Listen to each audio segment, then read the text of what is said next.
nak sambung daripada sini. Dan kalau ada sebarang soalan tak faham boleh bertanya. Okay. So kita nak lihat kesan kegiatan manusia terhadap cuaca dan iklim. Sebenarnya negeri pantai barat apa cikgu? Oh, okey. Ramai yang mungkin confused. Kamu confused tak? Mana pantai barat, mana pantai timur? Kamu masih confused lagi tak? Confused Okey, so ada yang confused. Yang lain macam mana? Ada yang confused lagi tak? Yang mana satu pantai barat, macam okey. Baik. Okey, tak. Iman kata tak. Okey, satu penjelasan yang mudah untuk kamu semua Okey. Baik. So kalau cikgu bawa kamu pergi ke seperti biasa kita akan lihat. Okey, ini peta Malaysia yang dikatakan timur dan barat. Okey, timur dan barat iaitu kalau kita lihat ini sebelah kiri, ini sebenarnya dipanggil Malaysia Barat. Okey, di sini yang ini yang semenanjung Malaysia ini dipanggil Malaysia Barat. Manakala sebelah kanan ni Sabah Sarawak Malaysia Timur. Sebab apa? Sebab kalau kamu buat tanda arah tu, okey, utara, selatan, timur dan barat.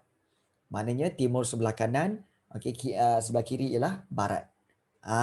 Okey, itu satu. Kemudian bila kamu pergi ke semenanjung Malaysia, okey. So kalau kita pergi ke semenanjung Malaysia, okey, kalau kamu tahu bahawa daripada Kelantan sampailah ke Terengganu, sampai ke Pahang, semua ni ini dipanggil sebagai pantai timur. Tu pantai timur, kawasan pantai timur. Ya. Ringkaskan Baik. Kemudian kalau di sebelah kanan pula tu, okey, nak ingat senang. Yes. Okey, iaitu nak ingat senang je. Okey, sebelah kiri ni, okey, negeri-negeri yang ada ni seperti Kedah, Pulau Pinang, Perak, Selangor, Negeri Sembilan Melaka semua ni, ini semua pantai barat lah ni. Ni pantai barat. Sebelah kiri tu pantai barat. Sebelah kanan pantai timur. Jadi ini dia katakan pantai barat. Dan pantai barat sentiasa selalu menerima angin monsun barat daya. Dan angin monsun barat daya tak bawa banyak hujan sebab terlindung oleh ni kepulauan Sumatera. Yang mana timur? Senang je. Iaitu kalau kamu buat begini je. Kamu buat je begini. Kemudian sini dan juga sini. Nampak tak? Okey. So dah tentulah yang atas tu utara, bawah tu timur, sebelah kanan tu utara selatan. Sebelah kanan tu timur, sebelah kiri tu barat. Itu je. Utara, selatan, timur dan barat. Tak susah pun. Kamu buat je tanda arah macam tu. Dan kamu akan tahu, lah itu ke? Itulah dia. Tak susah pun. Okey. Boleh Yes, itu cara dia. Utara, selatan, timur dan barat. Timur sebelah kanan, barat sebelah kiri. Okey. Baik. Jadi itu sahaja. Tak payah susah-susah. Okey. So hari ini kita nak lihat tentang kesan yang berlaku akibat kegiatan manusia. Sebenarnya terus terang cikgu cakap cuaca, perubahan cuaca iklim kemarau, hujan yang lebat, ribut petir, memanglah ianya semula jadi. Tetapi banyak juga akibat kesan kegiatan manusia. Perbuatan manusia juga menyebabkan cuaca tidak menentu. Itu memang kita kena terima hakikat. Manusialah sebenarnya yang telah menjejaskan cuaca dan iklim. Sebagai contoh kita lihat kesan rumah hijau. Okey, rumah hijau merujuk kepada fenomena peningkatan suhu bumi. Okey, rumah hijau, kesan rumah hijau ialah peningkatan suhu bumi akibat banyak haba yang terperangkap dalam atmosfera bumi. So sebahagian daripada haba akan dipantulkan ke angkasa lepas. Okey, jadi gas rumah hijau ni sebenarnya penting untuk mengekalkan suhu bumi. Tetapi aktiviti manusia ni telah meningkatkan, maknanya telah menambahkan pelepasan gas-gas ini ke atmosfera. So fenomena kesan rumah hijau ini menyebabkan peningkatan suhu bumi yang boleh mengakibatkan berlakunya perubahan iklim. Ini contoh rumah hijau di mana kalau kita lihat sepatutnya greenhouse effect. Yes. Kalau kita lihat di sini pancaran cahaya matahari, okey, cahaya matahari sepatutnya dia akan melantun, dia akan pergi ke bumi, kemudian dia naik ke atas. Maknanya dia sepatutnya turun ke bawah, kemudian naik ke atas dan melepasi lapisan atmosfera tu. Okey, dan hanya sedikit sahaja yang haba yang akan dipantulkan ke bumi. Sikit sahaja. Tetapi, okey, apa yang berlaku adalah apabila kita kat sini kan, okey, dia dah pantulkan. Okey, kemudian naik balik. Okey, setengah dipantulkan ke angkasa. Separuh itu diturunkan ke bawah. Okey, untuk mengekalkan suhu bumi. Tetapi akibat daripada karbon dioksida yang terlalu banyak di bumi, apabila banyak lagi kat sini, sini dah haba dah. Dah ada haba. Okey, haba dah dipantulkan balik. Tambahkan lagi dengan karbon dioksida akibat daripada pembakaran, akibat daripada penggunaan petroleum, akibat daripada akibat daripada penggunaan banyak pelepasan gas karbon dioksida menyebabkan kat sini sepatutnya suhu dia mungkin hanyalah 36 darjah Celsius, dia akan naik lagi. Sebab banyak gas-gas karbon dioksida ni dia akan naik lagi pergi ke berapa? Pergi ke sehingga ke 38 darjah Celsius. Sebab apa? Sebab terlalu banyak karbon dioksida itu. Jadi ini telah menyebabkan suhu itu, haba itu makin bertambah di dalam atmosfera. So ini dipanggil greenhouse effect. Dan apakah punca-punca peningkatan pelepasan gas ini? Okey, antaranya iaitu aktiviti membuang sampah, pelupusan sampah, pembakaran sisa-sisa pertanian, pembakaran bahan api fosil seperti petroleum, gas asli. Pembakaran itu akan menyebabkan pelepasan gas karbon dioksida. Pembakaran hutan. Yes, betul. Okey, dan kegiatan pembalakan juga menyebabkan penambahan gas karbon dioksida. Yes, betul. Korang tahu tak sebenarnya dia ambil greenhouse effect tu datang daripada mana? Nama gas, kenapa dipanggil kesan rumah hijau? Kenapa dipanggil kesan rumah hijau? Siapa tahu? Okey. Alright. Cikgu, okey. Baik, cikgu tunjukkan Baik, sebenarnya di Eropah ataupun di negara-negara barat. Okey, kita cerita di negara barat Di negara barat seperti di England, di Amerika, mereka ada 4 musim, betul? Mereka ada 4 musim, iaitu mereka ada musim panas, musim luruh, musim musim bunga dan musim salji, okey, atau musim dingin. Baik. Kalau mereka bercucuk tanam di belakang rumah, mereka akan bercucuk tanam di dalam satu rumah dipanggil rumah hijau.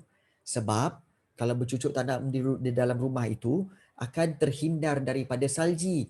Bila musim dingin, musim salji, so salji tak kena pada pokok tu. So mereka bercucuk tanam di dalam rumah hijau. So rumah hijau tu adalah rumah yang memang betul-betul rumah. Okey, bentuk dia memang bentuk rumah. Ya, betul. Okey, rumah tu bentuk ada cermin.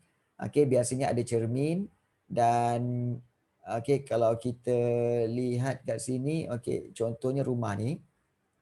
Okey. Okey. So kita buat rumah lah. Pandai cikgu melukis. Kan? Macam tak apa-apa entah. Okey, baik. So dalam rumah hijau ni, di rumah ni sebenarnya cermin tau. Dalam tu akan ada tanaman seperti pokok-pokok. Dia akan tanam pokok dalam pasu bunga tau. So pokok-pokok semua dalam pasu bunga. Okey, dan dia akan simpan pokok tu lah dalam rumah ini. So, cermin-cermin ini akan memerangkap haba. So bila cahaya matahari, okey, cahaya matahari turun, so dalam rumah tu akan sentiasa je ada haba. Dia suam. Kemudian katakanlah bila turun sahaja salji, contohnya salji turun. Okey, salji turun habis tutup rumah ni kan. Tetapi pokok ini masih hidup. Kerana apa? Kerana dia ada cermin-cermin yang boleh menerima cahaya matahari. So pokok-pokok tu akan tetap menerima cahaya matahari dan membesar. Ini dipanggil rumah hijau. Ini dipanggil rumah hijau. So rumah hijau ini tugas dia memerangkap haba supaya pokok semakin hidup. Tetapi bayangkanlah kalau katakan dalam rumah tu ada orang hisap rokok. Contoh ada orang hisap rokok, okey, ada orang hisap rokok kat dalam rumah ni hisap rokok. Kemudian dalam rumah ni dia buat pembakaran, contohnya dia bakar kayu api kat sini. Okey, dia bakar kayu api kat sini. So agak-agaknya bukan masalah tumbuh-tumbuhan. Agak-agaknya boleh hidup tak kat dalam tu? Kamu boleh bernafas tak dalam tu? Kamu boleh bernafas tak kat dalam tu, dalam rumah hijau tu? Sebab dah ada pembakaran, dah ada yang hisap rokok, kamu boleh hidup tak dalam rumah hijau tu? Tak boleh. Tak boleh. Sebab dalam tu dah banyak karbon dioksida. Terlalu banyak karbon dioksida akibat pembakaran-pembakaran ini. Dan kalau kamu duduk lama lagi dalam tu, akan menyebabkan panas. Yes, panas dan kamu boleh mati. Sebab apa? Sesak nafas. Begitu juga bumi. Bumi pun sama.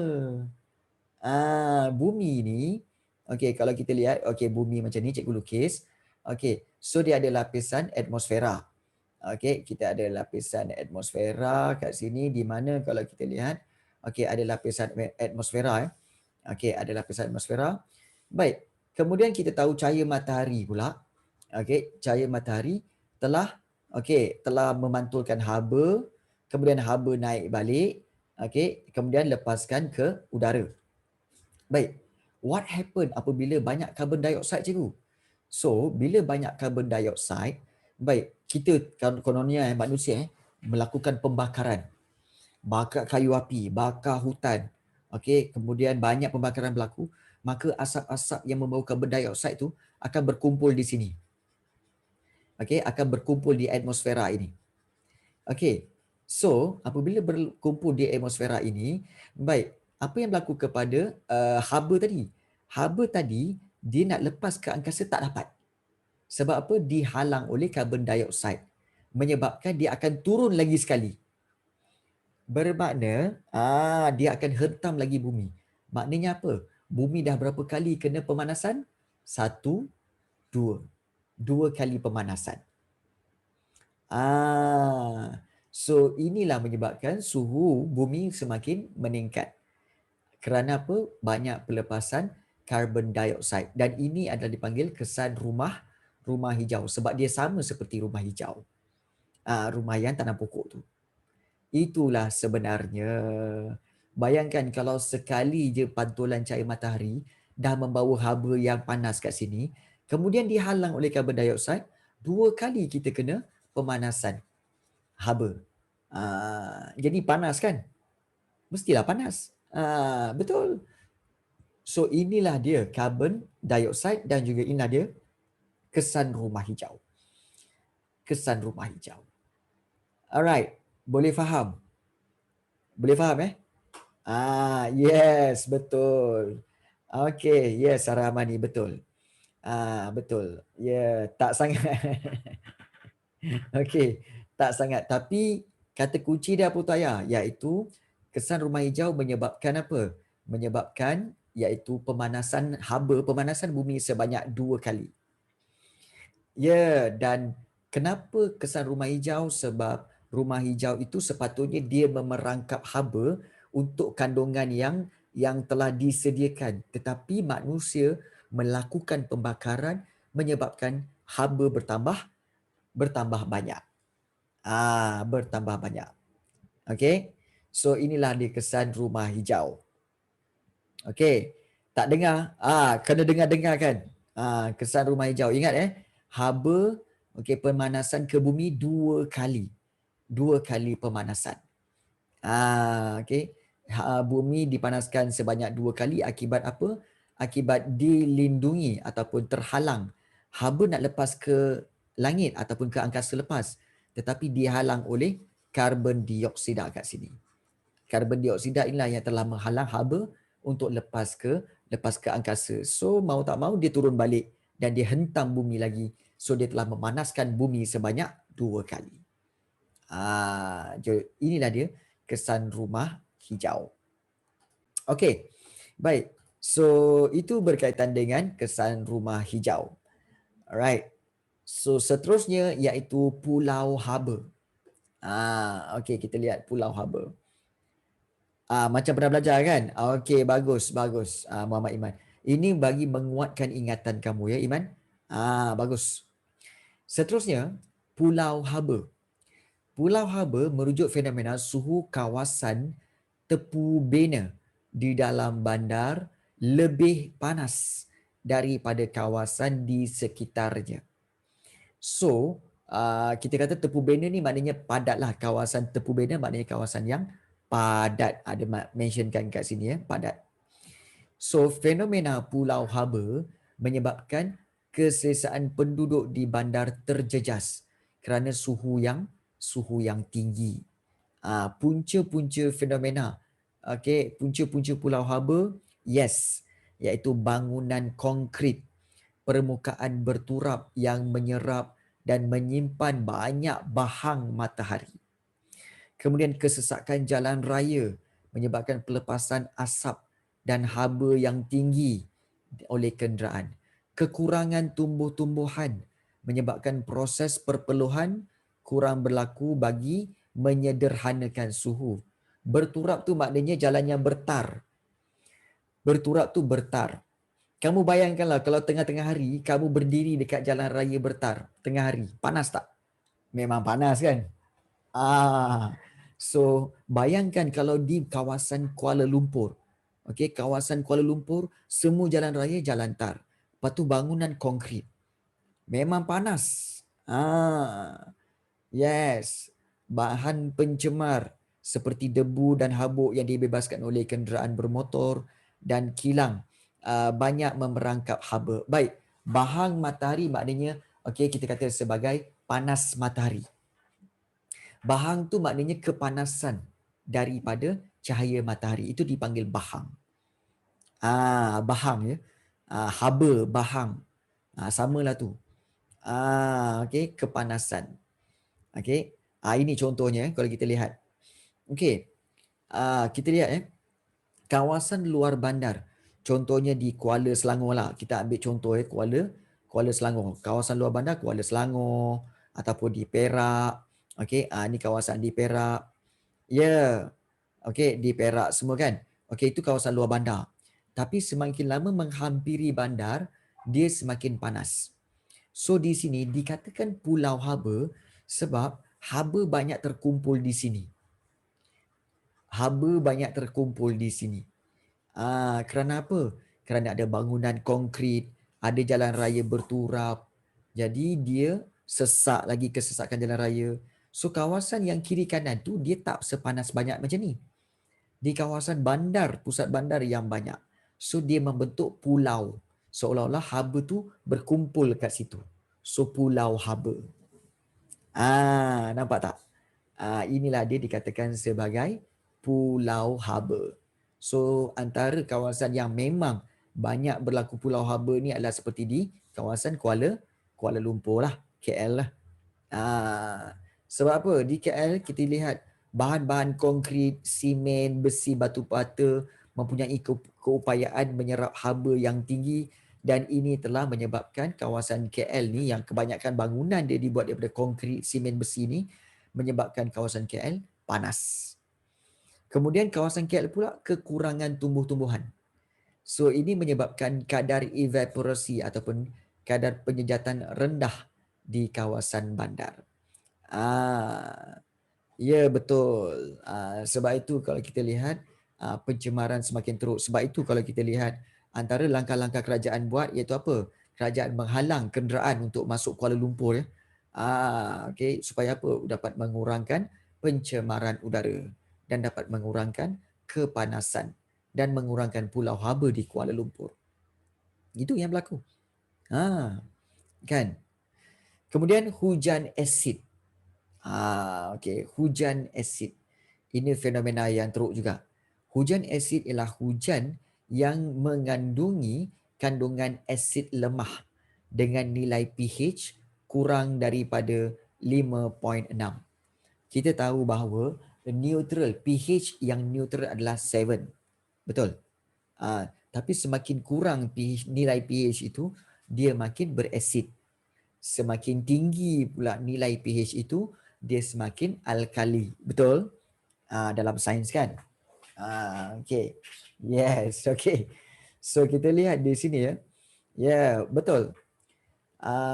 So hujan asid berlaku apabila udara di sesuatu kawasan tercemar dengan teruk, terutamanya di kawasan-kawasan perindustrian. Sebab kawasan perindustrian ni, okay, okay.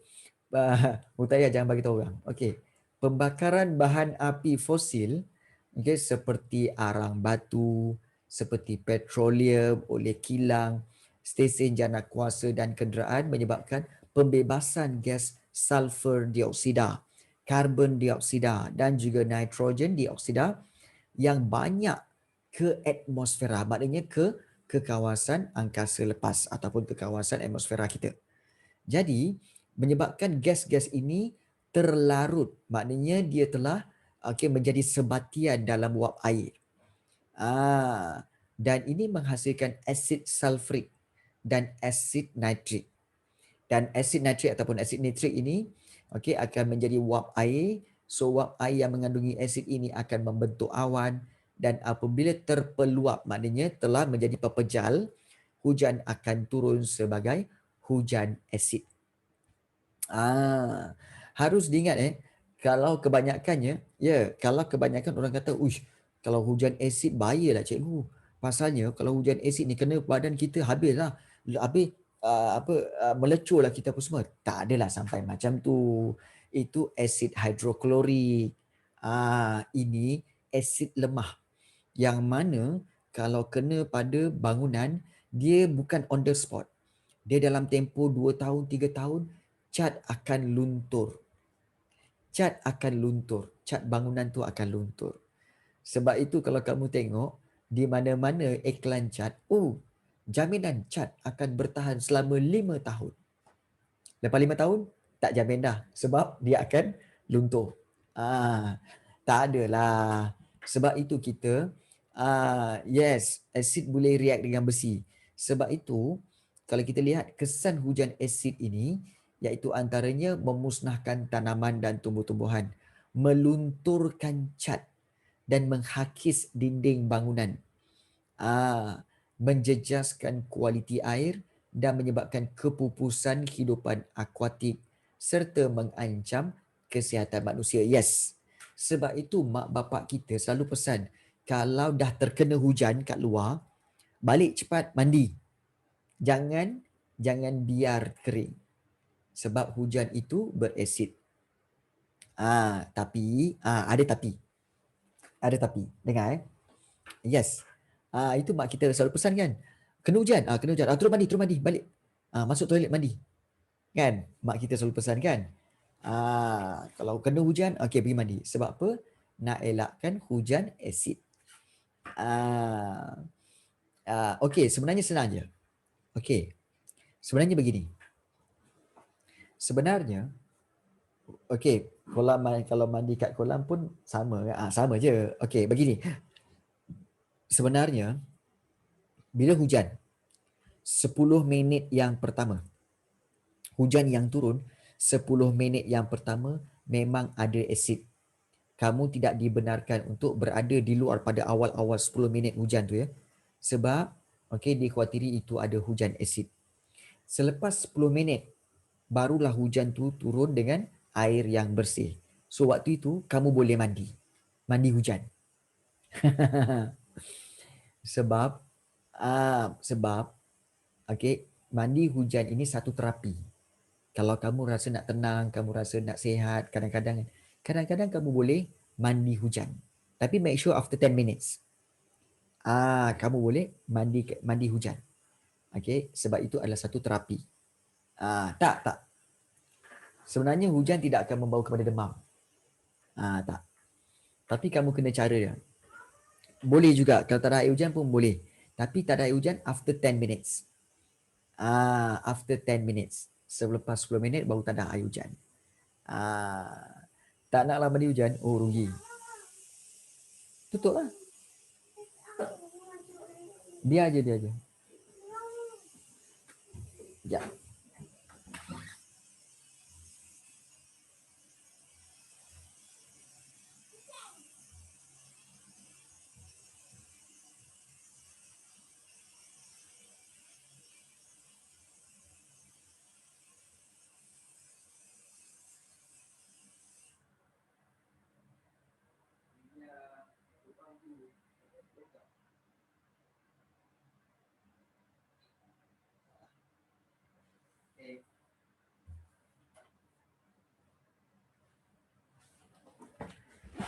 Okay, baik. Yes, betul. Betul saya Zafran. Sorry Okay. Lepas 10 minit boleh mandi hujan. Even cikgu sendiri pun kadang-kadang cikgu mandi hujan. Tak apa. Kamu tahu tak, hujan tu kan Allah bagi. Hujan tu kan Tuhan yang bagi. Ingat Tuhan nak bagi mudarat ke kepada manusia? Tidak. Tidak. Ini salah satu salah faham yang selalu manusia salah faham. Selalu salah faham. Sebab kita tak kenal hujan. Kita kena hanya tahu hujan tu hanyalah air yang turun semata-mata. Kita tak berfikir struktur hujan tu macam mana kan. Yes. Even though, okay, cikgu nak bagi tahu kamu, even though cikgu tinggal di apartment, cikgu tinggal di kondo, tetapi kadang-kadang bila hujan lebat, cikgu tunggu after 10 minutes tau. Lepas 10 minutes tu, cikgu akan terus berada di balcony dan biarkan diri tu terkena hujan. Biarkan diri kena hujan. Because it's a therapy. Kenapa ianya terapi akan memberikan ketenangan? Yes. Tak payahlah jemur, buat apa nak jemur? Aduh, ya kau ni kan. Yes, betul. Betul Adila. Betul. Tidak ada ciptaan Tuhan di dunia ini yang sebenarnya bagi mudarat. Semua ada kebaikan. Semua ada kebaikan. Takkanlah kena hujan tiba-tiba terus demam. Tak. Kena tahu cara dia. Okey. Baik. Ini contoh kejadian hujan asid ya. Di mana kalau kita lihat, okey, asap yang keluar daripada industri ini, okey, akan dibawa oleh tiupan angin dan dia akan bercampur dengan awan. So gas-gas berasid ni terlarut dalam wap air dan membentuk asid lemah.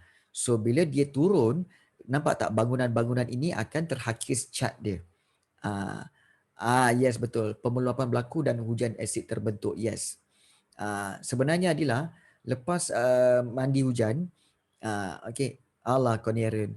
Lepas kena hujan tu, kamu kena minum air teh. Air teh panas ataupun teh suam. Oh ya Karen. Okey, cikgu faham tak apa. Okey. So itu hujan asid. Supaya apa? Okey, Adila tanya kenapa? Supaya untuk balancekan. Kadang-kadang pening sebab apa tahu? Badan kita panas. Tiba-tiba kena air hujan yang terlalu sejuk. Air hujan kan sejuk. Kan? Jadi badan kita ada konflik haba. Haba badan panas konflik dengan air hujan sejuk. So menyebabkan kepala kita ada pening sikit. Yes.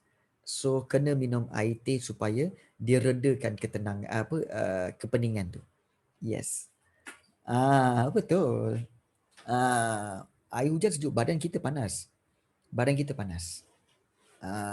Jadi kita kena minum air teh supaya dia tenangkan balik. Alright. Seterusnya, jerebu. Kita dah belajar berapa ya? 3 Okay, so first of all kita belajar tentang yang pertama iaitu tentang kesan rumah hijau, 1. Kemudian yang kedua kita belajar tentang pulau haba, 2. Kemudian kita belajar yang ketiga iaitu berkaitan dengan hujan asid, 3. Okay. Dan yang keempat kita nak lihat hari ini iaitu jerebu. Jerebu yang kelihatan di ruang kita adalah ruang udara kita adalah disebabkan oleh zarah-zarah halus. Maknanya partikel-partikel yang very small yang tidak nampak oleh mata kasar terampai di atmosfer dalam kepekatan yang tinggi. Maksudnya apa tahu? Habuk-habuk yang paling halus itu terampai. Terampai tu maksudnya apa tahu?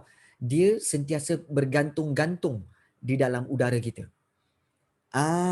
Jerebu ni iaitu habuk-habuk yang kekal di udara, dia tak jatuh. Dia tak turun ke bawah, dia tak naik ke atas. Dia ada kat situ. Dia termasuk ke dalam udara-udara kita, oksigen kita apa semua.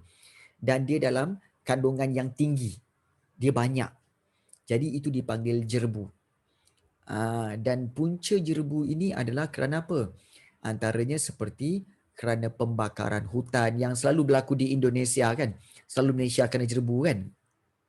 Lepas kemudian letusan gunung berapi yang berlaku di negara jiran kita. Pembakaran bahan api fosil iaitu pembakaran api di kenderaan dan kilang, petroleum lah. Dan pembakaran terbuka iaitu pembakaran daripada sampah sarap dan sisa tumbuhan. So kesan dia, inilah dia nampak fenomena jerebu di Kuala Lumpur. Kalau kita lihat jerebu tu sebenarnya apa yang kita tak nak, kenapa tak nampak? Sebab di antara kita dengan bangunan-bangunan di KL tu, adanya udara-udara yang habuk-habuk, yang tinggi kandungan habuknya, yang terampai-ampai di situ. Dia lambat nak turun ke bawah. So dia bergantung kat situ. Jadi ini menyebabkan jerebu. Macam ampaian kan tergantung kan. Dia terampai. Yes. Burung pun ada yang mati. Yes, betul. Jadi kesan jerebu akan mengurangkan jarak penglihatan. So kita tak nampak yang jauh, dekat-dekat aja. Mengganggu pertumbuhan tanaman, masalah kesihatan seperti masalah kulit, mata dan paru-paru pernafasan, dan menjejaskan aktiviti pengangkutan. Sebab bila macam ni, kata kita nak bawa, nak memandu kenderaan pun bahaya. So ini antara kalau kita lihat sebagai kesan jerebu. Dan kita lihat ini adalah kesan kesan kepada kegiatan manusia yang keempat. So itu adalah jerebu. Nampak tak? Macam-macam. Kemudian kita lihat juga perubahan cuaca dan iklim di Malaysia di mana berlaku fenomena El Nino. Fenomena El Nino ni kita lihat dapat dikaitkan dengan pemanasan suhu di lautan Pasifik yang luar biasa sehingga menyebabkan perubahan tekanan udara dan pola tiupan angin. Dalam keadaan normal kalau kita lihat, angin timuran yang biasanya bertiup dari timur lautan Pasifik ke barat lautan Pasifik akan membawa hujan lebat ke Asia Tenggara, Australia dan juga Papua New Guinea. So di sini ini yang biasa berlaku, ini keadaan normal. Angin timuran dia akan bergerak dan dia akan membawa angin terus ke sana. Ke kawasan yang tekanan rendah. Tekanan udara tinggi kepada tekanan rendah, ini adalah dalam keadaan normal. Normalnya. So, kalau kita lihat El Nino dalam bahasa Sepanyol bermakna anak lelaki, manakala La Nina pula bermakna anak gadis atau kanak-kanak perempuan. El Nino merujuk pada kejadian kemarau yang berpanjangan, manakala El Nino merujuk kepada kejadian kemarau yang berpanjangan, dan La Nina adalah merujuk kepada kejadian banjir besar. Itu beza dia. Dan El Nino menyebabkan berlakunya peningkatan suhu antara 0.5 darjah Celsius hingga 2 darjah Celsius berbanding dengan keadaan biasa. So kalau kita lihat, ini semasa El Nino. Semasa El Nino, tiupan angin timuran menjadi lemah disebabkan tekanan udara yang rendah. Angin timuran digantikan dengan angin baratan yang bertiup ke timur lautan Pasifik. Keadaan ini mengakibatkan negara-negara di barat lautan Pasifik termasuk Malaysia mengalami kemarau walaupun sepatutnya menerima hujan lebat ketika ini. So negara di timur lautan Pasifik pula mengalami keadaan hujan lebat walaupun sepatutnya mengalami musim kemarau. Inilah dia. Maknanya tadi sepatutnya angin timuran dia bergerak daripada sini pergi ke sini. Tapi terbalik. Dia terbalik, jadi angin baratan dia ke sini pula. Jadi menyebabkan kawasan sini yang sepatutnya hujan mengalami kemarau. manakala kawasan sini yang sepatutnya kemarau mengalami hujan. So itu dikatakan fenomena El Nino. Dan El Nino ini berlaku dalam tempoh 6 hingga 18 bulan, lama Dan El Nino terbentuk pada pertengahan tahun, berada di kemuncak pada akhir tahun dan menjadi lemah menjelang awal tahun berikutnya. Negara yang pernah mengalami El Nino seperti Malaysia, Indonesia, maknanya negara-negara di sepanjang garisan khatulistiwa. Ini fenomena El Nino, iaitu fenomena kemarau. Manakala fenomena La Nina ialah gejala gangguan iklim yang disebabkan oleh penurunan suhu permukaan laut di bahagian tengah dan timur lautan Pasifik. Penurunan suhu adalah lebih rendah daripada biasa berbanding kawasan sekitarnya. Dan fenomena La Nina akan mengakibatkan pembentukan awan yang tebal dan hujan lebat yang luar biasa serta barangkali berlakunya banjir besar seperti ini. Ini sepatutnya berlaku. Di mana permukaan laut yang sejuk di kawasan Amerika Selatan ini akan bergerak dan dia bergerak ke kawasan Australia dan juga kawasan garisan khatulistiwa serta di kawasan Malaysia. Ini keadaan normal. Tetapi apa yang berlaku adalah kalau kita lihat La Nina ini akan meningkatkan kawasan dia ke kawasan-kawasan yang ini yang lebih ke atas lagi, di mana dia tersebar sampai ke semenanjung Malaysia. Dia tersebar ke kawasan semenanjung Malaysia. Dia jarak sikit. Kalau kamu perhatikan bezanya, sepatutnya dia berada di bawah. Tapi bila La Nina, dia naik atas sikit. Perasan tak? Dia naik atas sikit. Dia tak berlaku di bawah, dia berlaku di atas sikit. Dan ini menyebabkan kawasan yang di atas ini yang kena.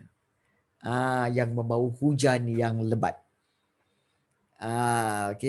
So ini adalah fenomena La Nina.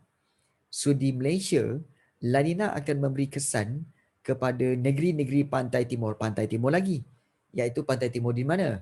Di Kelantan, Terengganu, kemudian juga Pahang, sebab tu kawasan sana selalu banjir. Dan keadaan ini akan meningkatkan jumlah hujan yang turun di kawasan berkenaan, seterusnya menyebabkan berlakunya kejadian banjir besar seperti mana yang pernah berlaku di negara kita pada tahun 2014. Yes. 2014 dulu masa tu cikgu pun ada juga. Memang ngeri juga lah 2014 tu ya. Jadi itulah yang kita pelajari tentang cuaca dan iklim. Bab 4 ini. Maka kita telah berjaya tamatkan bab 4. So apa yang kita telah pelajari sepanjang bab 4 ini, inilah dia. Iaitu kita belajar tentang jenis iklim. Kita belajar tentang iklim khatulistiwa. Kita belajar keadaan iklim kita panas dan lembap sepanjang tahun. Dan dengan cuaca itu dapat mempengaruhi pelbagai kegiatan ekonomi seperti kawasan pertanian, pembalakan, perikanan dan juga pelancongan. Kemudian kita belajar juga tentang ada pelbagai halangan apabila halangan cuaca apabila berlaku hujan, kerja menoreh getah tidak dapat dilakukan, kegiatan perikanan pun tak dapat, kegiatan pembalakan pun tak dapat. Dan kita belajar kesan kegiatan manusia terhadap cuaca seperti kesan rumah hijau, pulau haba, hujan asid dan jerebu. Kemudian ini kesan kegiatan manusia. Tapi yang ini perubahan cuaca ini bukan kita kata sebagai kesan kegiatan manusia. Ini berlaku akibat peningkatan suhu dan pengurangan hujan. Kesan daripada fenomena El Nino dan juga fenomena La Nina. Dan kita telah belajar tentang suhu, hujan dan angin di negara kita. Alright. So cikgu rasa alhamdulillah kita telah tamat bab 4. So pada next kelas minggu depan cikgu akan sediakan soalan-soalan daripada bab 1, 2, 3, 4 untuk kita buat latihan. Ada soalan nak ditanyakan tak? Sarah? Tak ada soalan. Okey, bagus Sarah. Okey Sarah, sepanjang cuti sepanjang bulan puasa tidak ada praktis lagi apa semua Tak ada latihan? Ada. Ada juga. Ada juga. Kalau Macam terjun biasa. kalau Cuma terjun dalam air tu bahaya kan puasa. kena elakkan daripada tu. Oh, kena elak daripada terminum lah. Ha. Okey, baik. So tak apa. InsyaAllah dengan kegigihan Sarah ni, cikgu nak lihat salah seorang pelajar ni, terutama sekali Puteri Sarahman ni boleh mewakili negara dalam acara ni ya. InsyaAllah. Okey. Baik, so Vina Version kata tak ada Terima soalan. kasih cikgu. Sama-sama. Bagaimana Kavia, Vina Version, Iman, Husna, Ledros, Adila? Nak tanya apa-apa? Okey. Tak ada Okey, baik, bagus, faham. So bermula next week 2 kali berturut-turut next week dan kelas seterusnya, cikgu akan berikan soalan-soalan untuk kamu buat latihan dan juga kita akan prepare untuk exam for midterm. Okey? Itu yang kita akan buat. So kita akan jumpa lagi pada next class. Iyalah Aaron, engkau wakil main bola sepak kat rumah. Okey. Kita jumpa lagi for the next class. Okay, esok jangan lupa. Okay, kelas sejarah. Kita jumpa esok. Okay, Assalamualaikum dan bye-bye semua. Terima kasih cikgu. Terima kasih cikgu. Sama-sama. Sama-sama, bye. Terima kasih cikgu. Sama-sama, Vignas. Okay, Man. Sama-sama.